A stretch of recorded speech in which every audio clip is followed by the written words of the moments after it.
Dictation शुरू होगी 5 second बाद। 5 4 3 2 1 स्टार्ट। महोदय, मैं यहाँ इस मामले के ब्यौरे में नहीं जाना चाहती, लेकिन ऐसे सभी संभव उपाय किए जा रहे हैं कि यह काम कुशलता से हो और हमारे लिए सबसे अधिक योग्य व्यक्ति उपलब्ध हो।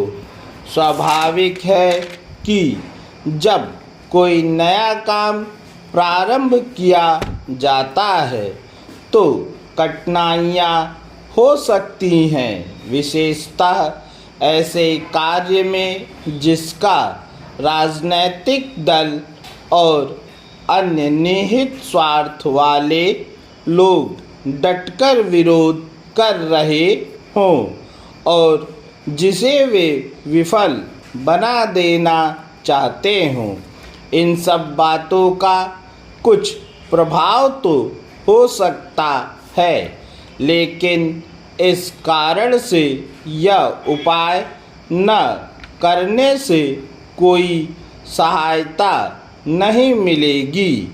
ऐसे लोगों में से कुछ की कार्रवाइयों के बारे में अतीत का अनुभव अच्छा नहीं रहा है और कुशलता, ईमानदारी आदि के लिए काफ़ी गुंजाइश दिखती रही है।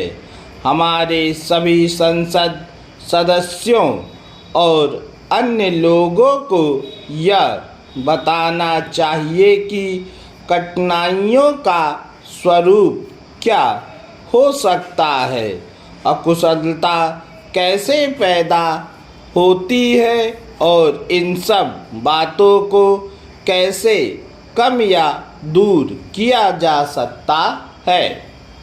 रोजगार का प्रश्न बड़ा पेचीदा है।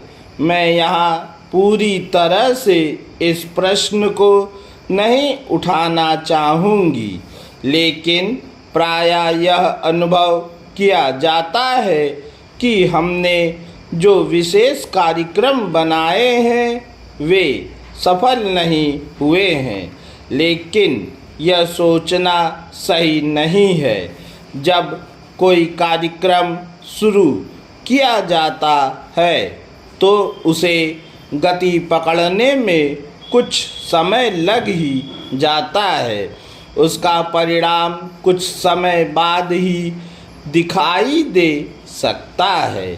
हमने इन कार्यक्रमों की घोषणा काफ़ी पहले की थी। उनकी प्रगति को लेकर मैं भी चिंतित थी। मैंने इस मामले में मुख्यमंत्रियों तथा अन्य संबद्ध लोगों से स्वयं संपर्क किया है। अब इन कार्यक्रमों का सुफल सामने आ रहा है। लोगों को रोजगार के अवसर मिल रहे हैं। हमने यह तो कहा था, न सोचा था कि इनसे बेरोजगारी की समस्या पूरी तरह हल हो जाएगी। इसके लिए तो आगे और विकास अनिवार्य होगा और हम यह प्रयत्न कर रहे हैं कि योजनाओं तथा परियोजनाओं के अंतर्गत हमारी कुशल जनशक्ति को काम मिल सके। इस बीच जिन कार्यक्रमों की बात सोची गई थी वे अब कार्य रूप ले रही है तथा बहुत से बेरोजगार लोगों की मदद कर रही है। यह भी कहा गया है, अध्यक्ष महोदय, कि पिछले 10 वर्षों में इस्पात कारखानों का उत्पादन उनकी क्षमता का 50% भी नहीं रहा है। पूर्ण विराम।